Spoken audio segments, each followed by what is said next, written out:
Good morning, all. So excited to be here. I want to start off with some thank yous and acknowledgments. First, City of Las Vegas. What a wonderful venue to host all of our events and championships, and specifically Circa, the hotel property here. This is super fancy. It looks wonderful. Thank you for having us, and thank you for your hospitality. I'd like to thank all of our media friends for being here in attendance and for all you do for us over the course of the season covering our student athletes and our championships. I'd also like to thank and recognize our board of directors and our joint council for their immense support, leadership, and guidance over my first 6.5 months. We've had no shortage of issues and things to deal with, and they've been stalwart. I'd also like to recognize some of our athletic directors who are in attendance today. Joe Parker, Colorado State. Terry Toomey, Fresno State. Craig Angelos, newly appointed at Hawaii, back of the room there. Jeff Konya, San Jose State. Thanks for wearing a tie. Eric Harper, UNLV. Jerry Bovey, Utah State. And Jeremiah Dickey at Boise State. The support we have from our athletic directors for our league and events like this is amazing. I'd also like to recognize our television partners, CBS Sportsnet and Fox Sports, for their attendance and coverage here and throughout the season. We've got several bowl partners in attendance. Look forward to saying hey and catching up, and thank you for being here and your support of the CFP system. I'd also like to recognize our Mountain West Network for all their live coverage. They'll be live broadcasting here today and tomorrow. We're also supported, we're small but mighty shop, and supported by many volunteers, specifically from Air Force, Boise State, New Mexico, and Wyoming. Couldn't do it without you. Thank you for your support. The work of the Mountain West Network has actually garnered multiple SVG awards and one Telly Award for excellence in live production. So again, small but mighty and award-winning. We have several radio stations here, around 13, I believe, broadcasting live from our media day. Very appreciative of you being here with us. We also have, for the first time, Sirius XM, home of college football and satellite radio, for the first time in person here. So thank you. I'd also be remiss if I didn't mention our amazing Mountain West staff. Shout outs to Javen Headland and his external team putting this together. As he mentioned at the start, we were a little short-handed. We're getting up to speed, but to pull this off without all the boots on the ground was amazing. I'd also like special recognition to Brett Gilliland, our Deputy Commissioner, who has been an amazing support, a wealth of knowledge, and all-around good human being. Thanks for helping me through my onboarding and first 6.5 months. Lastly, over this past year, I want to acknowledge that we lost 2 members of our Mountain West football family in Ken Rivera and Bill Levy. Bill was the first Mountain West football coordinator of officials from 1999 to 2023, and Ken followed Bill as coordinator from 2003 to 2014. Sorry, I got the years wrong. Bill was from 1999 to 23, and Ken followed Bill from 03 to 14.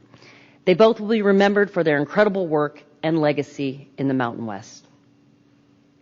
So, I'd like to talk about my first 6.5 months on the job and what I've been spending my time on.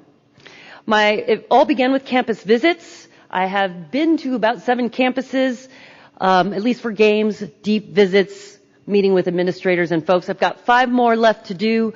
I look forward to doing those in the fall around football season. I wanted to get back on campus when student athletes and coaches were around. It's very apparent to me that our Mountain West institutions offer amazing first-class student-athlete experiences in remarkable settings. Our academics and serving communities are important to all of our member schools, and our student-athletes are doing amazing things in the classroom alongside with our coaches through service because they care. I've really enjoyed getting to know our administrators and student-athletes, but I've also been really impressed by the investment and the facilities within our athletic departments across our league. Also, I've noticed a very strong bond between all our campuses and their communities. Many of our schools sit in geographic regions where they are the show in town, and that is reflected through fan bases and the support of their communities.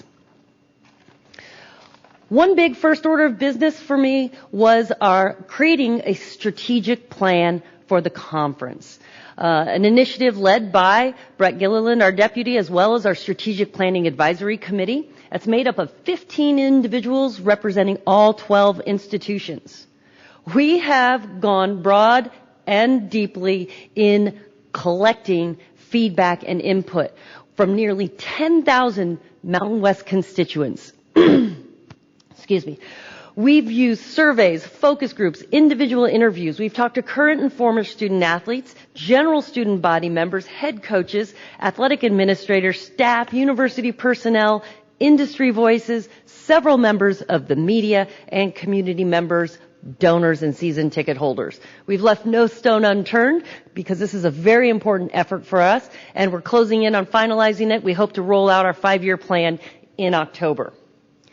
Concurrently with our strategic plan, one of the things I heard during my interview and during my first 6.5 months on the job was the need to have a very strong national brand. To that end, we've retained Global Prairie as a firm that's going to lead us through a brand examination and analysis, and we hope to get the results of that study in the fall.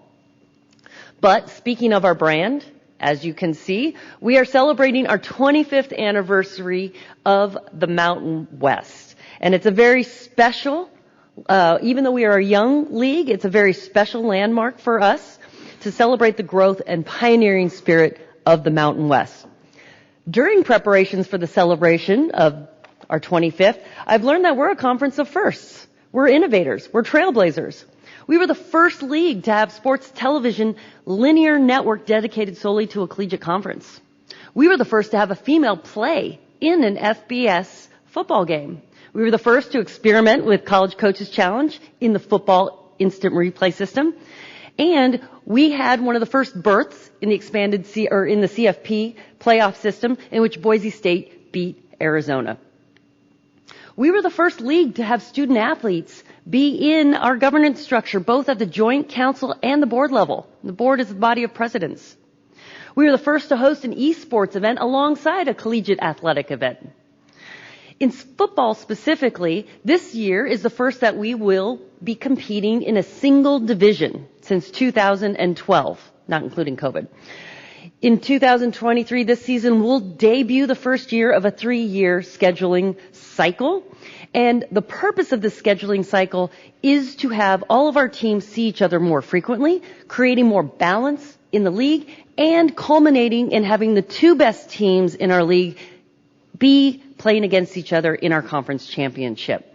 All toward the goal of securing that AQ spot this year in the New Year's Eve 6 and next year in the CFP expanded playoff. In our 25th year, we're also celebrating success across all of our other sports. Globally, the Mountain West has 5 team NCAA championships and 52 individual NCAA titles. In football, we've had 11 players selected in the first round and more than 240 overall drafted. When I think about the 25 years of this league and the common values and shared ethics, one of the things that has come to stand out to me in our strategic planning process and the data collection is the pride we have around diversity and inclusion. It has become a central pillar of our strategic plan and a hallmark of our league. For instance, of all 10 FBS leagues, we are the most diverse board of directors, both in ethnicity and gender. Our administrators and coaches are reflective and proud of our diverse populations, and embracing diversity is a key part of what defines the members of the Mountain West. In addition to ethnic diversity, we celebrated the 50th year of Title IX last year, but we continue to promote and value the growth of women's sports. And we recently introduced or announced the addition of women's gymnastics, which is the 19th sport in the league and the first sport addition since the inception of the Mountain West in 1990. We also can't talk about the 25th without talking about Craig Thompson. Craig not only built this league, he consistently worked to ensure that our schools had access and opportunity to compete at the highest level. His initial proposal for an 8-team expanded playoff was introduced in 2009, and he was on the subcommittee that actually got the 12-team expanded playoff approved this past year. We owe Craig a huge debt, and it's an immense part of his legacy. Like many other leagues, we've been focused on the many national issues that face college athletics. Yesterday, I had a chance with our staff to meet with our football student athletes and talk about some of those issues. We talked about name, image, likeness. Generally speaking, our student athletes thought it was great, but pay for play is a problem. We need Congress to assist in a solution to help the NCAA regulate NIL in a way that we can prevent pay for play. Without national regulation, you can't have national competition, which culminates in national championships. And we need Congress's help to achieve that. We talked about the impacts of the transfer portal. And our student athletes were amazingly frank and candid about the individual impacts of transfer portal, as well as the impacts on team and locker room dynamics. As a conference office, I think it's our obligation to continue to monitor the policies that govern the transfer portal and ensure that our coaches and teams are able to consistently recruit competitive talent, and it's our obligation to be a national voice in the policies that continue to evolve around transfer portal. Another topic, and one appropriate based on the venue we have selected for our media day, is sports wagering. We talked about with the student athletes the new technology, all the state laws that are enabling sports wagering, and it's incumbent upon the conference office to continue to monitor and uphold the integrity of the competition, but also protect our student athletes. They are subject to, social trolls and threats based on their performance, and it's our job to be a national voice in their protection as well as monitoring what happens in our games and competitions. To that end, we've retained the firm of U.S. Integrity, who's based here in Las Vegas, and a very well-reputed company that's going to help us monitor, educate, and protect our sports and student athletes. Nationally, all conferences continue to focus on their media agreements and on membership. The Mountain West is not immune to these concerns as it relates to San Diego State. I'm proud to report that earlier this week, we came to a resolution, and San Diego State will continue to be a member in good standing to the 23-24 season. As you can appreciate, I'm not going to be commenting on the deliberations of the board or the details of the resolution. Suffice it to say, I feel like we landed in a very, very good spot, and we're very much looking forward to moving forward with San Diego State. In addition to all the Mountain West projects and initiatives that we have going on behind the scenes, we're here today to talk about Mountain West football. Our goals and expectations are to be among the top 6 FBS conferences nationally. We have the 3rd best win percentage in bowl games since 2004, trailing only the SEC and the Sun Belt. Our depth across our league is reflected in 6 of the last 7 years. We've had at least 3 10-win seasons, COVID withstanding. In the last 19 years, we have been the 6th ranked FBS conference 10 times as determined by the computer rankings. Now, a key focus in our positioning around football this year and aiming for that top 6 is the New Year's 6 playoff this year and the expanded CFP next season. Speaking of the playoffs, I must congratulate Bill Hancock and wish him the best in his retirement after the 23 season. Like Craig Thompson, Bill was one of the original architects of the system we have today. I'd also like to thank Tom Berman, the athletic director at Wyoming. For the last 3 years, he's served as our representative on the College Football Playoff Selection Committee. And I'm excited that Chris Alt, former Nevada head coach, will be entering the selection committee as their newest member, who is intimately familiar with the Mountain West and I think will represent us quite well. Another key piece of our national positioning as a top 6 FBS league is our national television package. We have 47 games on national television, 3 on CBS, 27 on CBS Sportsnet, 17 on Fox Sports. Our viewership continues to break records, In 2022, our Mountain West football champ game featuring Fresno State and Boise State had 1.9 million viewers on Fox. That's a 133% increase over the prior year. 2022 ranks as our most watched Mountain West championship game since our network. Most watched championship game. Lastly, I talk about the other things that happen on the field. A big piece of that is football officiating. We were proud to announce this last year that our new officiating coordinator, as Javen mentioned, is Mike DeFee, who's with us today.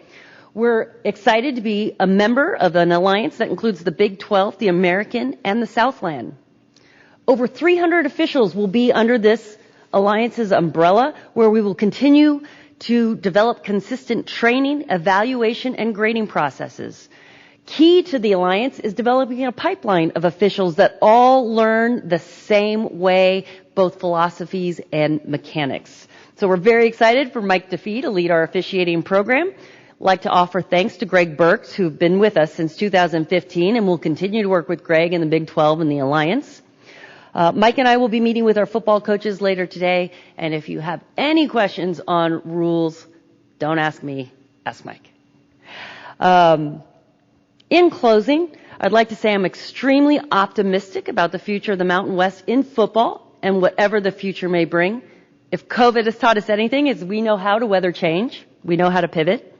Our board administrators and coaches are committed to being nationally competitive, and our continued focus on attracting great talent, developing that great talent, and allowing that talent to blaze new trails will be the characteristics that ensure the Mountain West will continue to thrive and conquer any challenge. Thank you for your presence and attention, and I'd be happy to take any questions. We'll now open it up for questions for Commissioner Nevarez. If you'd like to ask her a question, please raise your hand. We have Shelby on this end of the room. We have Macy on this end of the room. Please wait until you get the microphone. And once again, please state your name and your affiliation. We'll start back here with Mark.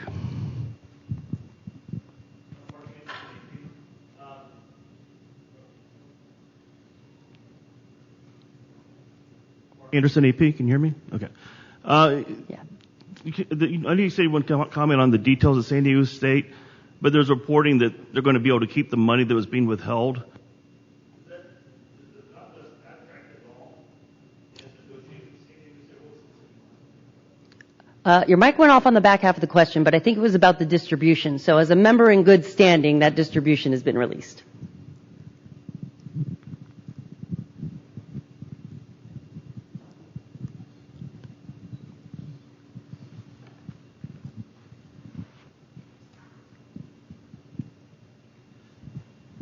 Ryan Thorburn with the Star Tribune. Gloria, you kind of touched on it, but there's a window here with the playoff coming, an expansion. You know, what level of confidence do you have that this will be a top 6 conference, and what steps do you need to get there to make sure that you're a part of that party? I'm very optimistic given the national landscape right now. I think our teams, especially our top 4 or 5 teams, are very well positioned based on strength, returning core, and our competitive schedule.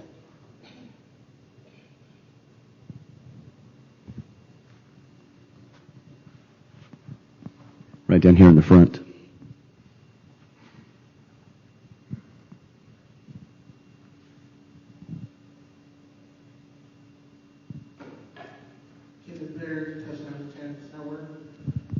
In regards to how much success the Mountain West has had in the past against the Pac-12, with everything going on with them, USC mutually moving on, do you feel like now more than ever, the Mountain West would kind of stake its claim as something more than just conference outside of the Power 5 and actually one of the major competitors?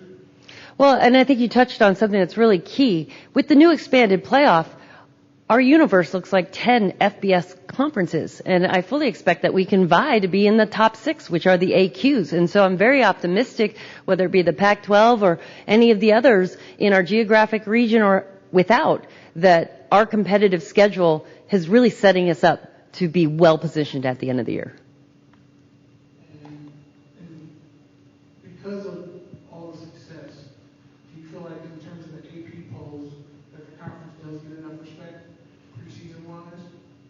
I don't think any commissioner feels their conference gets enough respect. But I will say one of the jobs of the conference office is to be the megaphone for what's going on in the field. And I think you heard me speak about really elevating our brand nationally and maximizing our television partners to send our message nationally. And so I think that's incumbent upon us this year to really help spread the news about what we're doing out here. Go ahead, Jordan. Jordan Kay, Bronco Nation News. You mentioned right here. Oh, sorry. You've mentioned that you want Congress to regulate NIL. That's kind of, I guess. No, correction. We need Congress's help to allow the NCAA to regulate NIL. Specifically in that, what specifically would you ask that the NCAA regulate? What are the specifics that you're looking for? I think it's an allowance. It's twofold, and this is based on new NCAA President Charlie Baker's platform. But one, helping us level set all the different state laws around NIL, and two, some kind of protection to implement national regulation without being subject to litigation. Go ahead, Kirk. Regarding the San Diego State situation, they did a letter that kind of started everything rolling on different interpretations from both sides. But I'm curious, in their 3 subsequent letters, they said they're still in, and the conference insisted that they're out. And I wonder why the conference would keep insisting that. Keep what? Keep insisting that they were out. And State made a point 3 times to say they're still in. As I said, I'm not going to comment on the machinations that got us here, but I will say, it used to be that conference movement was an anomaly. Now it seems to be a regular part of business. And what I found is that, we have very strong conference policies that are designed to not completely prevent schools from leaving, because we acknowledge that movement is going to happen, but that protect the conference when those things happen. Certainly, we'll continue to evaluate those and tighten them up, but I really think our policies look like a lot of other conferences, and I'm really pleased at where we ended up at the end of the day. And I also want to ask you about possibilities for expansion in the Mountain West. How would you guys look toward that, and are you guys eager to do some expansion? We are constantly evaluating that. We have a small group, 3 presidents, 3 ADs, our membership subcommittee. We always want to be on the front foot in evaluating the environment. And, people ask about candidates or what types of schools we're looking for, and it changes every year based on who's available, the strength of who's out there and what's available. So it's a constant evaluation. Are you concerned about other schools being poached from the Mountain West, and how do you protect against that if you can? Like I said, the Mountain West was the original disruptors in this space back in 1999, but now it seems to be a common occurrence. It's something that we think about regularly and we're prepared for. And as long as we maintain our positioning in the FBS space, in that high middle position, we're going to be fine. We just have to make sure that we're on the front foot, that we continually evaluate the strength of our league, and that we're getting ahead of these things when they start to develop. We'll go right here in the middle of the room to Mike. Mike Prater, KTIK Radio in Boise. Right here. Hey, Mike.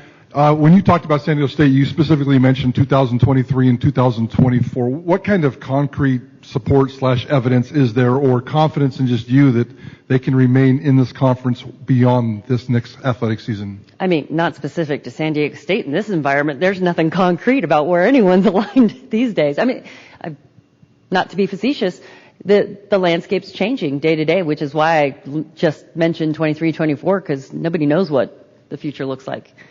A lot of media deals need to come to fruition. We'll go to the back of the room to the left. How you doing? Colby Dan, SGPN Sports. I was wondering, we recently heard Brett Yormark, Big 12 commissioner, say he's going to attack weeknight college football games more often, and we've seen the MACtion do that so aggressively over the past few years, and Conference USA making that push to do that this year. Is that something you consider to do more in the future, is play more weekday college football games to get more eyes on the product? We are in constant communication with our television partners on all those types of concepts. Week 0, weeknight, how can we distinguish ourselves? We have a very unique thing in our Western region time zone, and that has a lot of value, but what else can we do to find clear air and distinguish ourselves and grow the national audience? So that's one piece of several things we're looking at. Let's go to the back there with Andrew. Hi there, back of the room right in the middle. Andrew Martin, KGPE Television in Fresno, California. Has there been talk of moving the Mountain West Football Championship game to a neutral site? We have discussed, but I wouldn't say we've gotten serious contemplation, at least not in my 6.5 months. Definitely on the radar, though. Down front here. It seems that San Diego State's continuation is based a lot on financial practicalities. Did they make any other commitment to the league to say that they're going to support the league or any more pledges to the league for next year? Again, I'm not going to get in the details of the issue or the resolution, but I will share, I think my overarching philosophy through the entire thing is San Diego State is a positive to the Mountain West. We are better with San Diego State in the league, and I am really feeling good about where we landed. Let's go front right here. Hi, Mike Makita, Reddit CFB. My question is about the bowl situation for the conference. Is there any talk about or any consideration about expanding the bowl, the number of bowls for the conference, or making it a possibility for the Mountain West champion to play some even better than the number 7 Pac-12?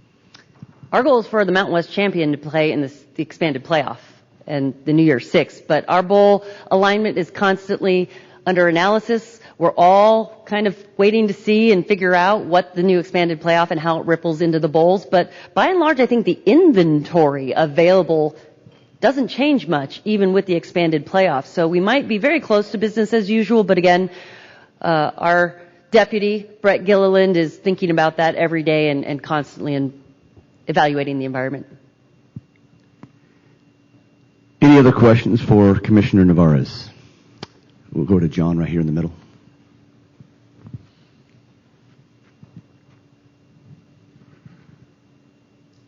John Schaefer, San Diego Sports 760, Commissioner. Good to see you. I was just curious about San Diego State's run to the national championship game in men's basketball and what that's meant for the overall Mountain West Conference. One, that was an amazing achievement, and all credit to Coach Dutcher and that team. It was a phenomenal run. It was super fun to watch.